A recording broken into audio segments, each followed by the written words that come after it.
İyi günler, iyi seyirler arkadaşlar. Hint bülbüllerimiz yumurtlamıştı. Yavrularımız yuvadan uçtu. Şimdi anneleri yem yemek için alıştırma yapıyor. 3 tane yavrumuz ve eşliği kuluçka makinamız. 4800 kaz.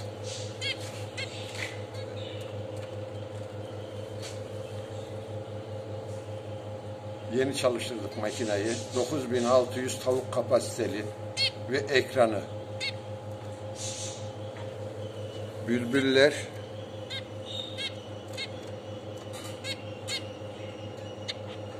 ayrıyeten salma kafesteki muhabbetlerimiz yumurtlamaya başladı. Eşlerini bulup.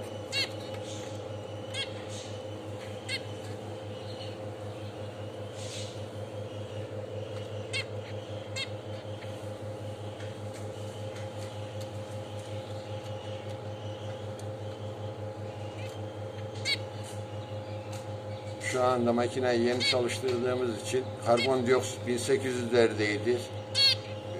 Üst kapağımızı açtı, düşmeye başladı. Nemimiz set değerimiz 50, 55 makine normal iklim şeyinden düşürecek onu. Sıcaklığımız da yükselmeye başlayacak.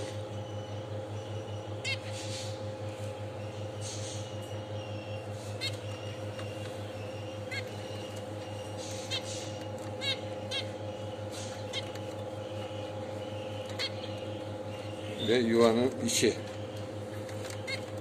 Annesi rüzgar giriyor diye yem ile tümden harç gibi sıvamış.